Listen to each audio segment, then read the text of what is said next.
পঞ্চায়ত নিৰ্বাচনৰ প্ৰথম পৰ্যায়ৰ ভোটদান চলি আছে।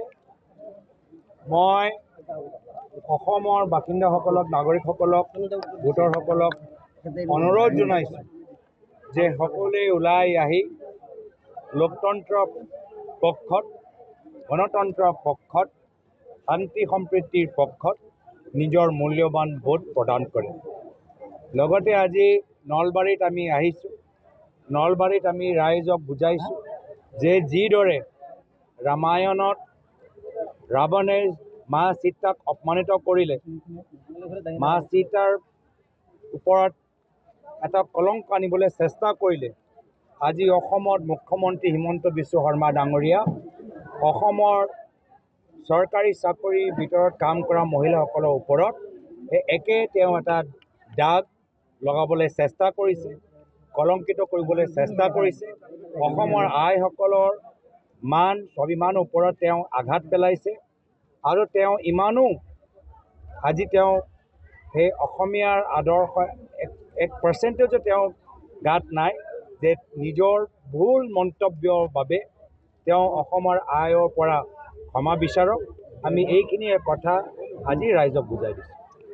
আপোনাৰ বিৰুদ্ধে যিহেতু এজাহাৰো দিছে, আপোনাৰ ফটো হিমন্ত বিশ্ব শৰ্মা ডাঙৰীয়াৰ লগত যুঁজি আছোঁ ৰাইজৰ বিষয় যে আজি অসমৰ নিবনুৱা যুৱকসকল চাকৰি নাপায়, কাঠ, চুপাৰি, কয়লা, মাছ, ডিম এই চিণ্ডিকেটত সোমাইছে। আমি বিচাৰোঁ আমাৰ অসমৰ যুৱকসকল IAS, পুলিচ, বিজ্ঞানিক, ইউনিভাৰ্চিটি মালিক, এণ্টাৰপ্ৰনৰ, ভাল সাংবাদিক, এনেকুৱা তেওঁলোকৰ কাম হোৱাটো। তো আমি হিমন্ত বিশ্ব শৰ্মা ডাঙৰীয়াৰ লগত এই বিষয়ৰ ওপৰত আমি যুঁজি আছোঁ আৰু যুঁজি থাকিম। তেওঁ কি বিষয় লৈ মোৰ লগত যুঁজিবলৈ বিচাৰিছোঁ তেওঁলোকৰ চিন্তা, অসমীয়া ৰাইজে বিচাৰ কৰিব। মই তেওঁ যি বিষয় লয় সেইবোৰ তেওঁলোকৰ সিদ্ধান্ত।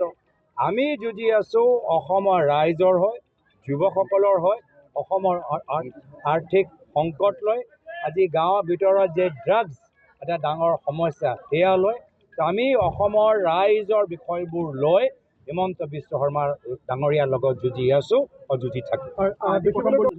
তেওঁ কি কাৰ নাম ল'বলৈ বিচাৰে তেওঁ স্পষ্ট কৰক।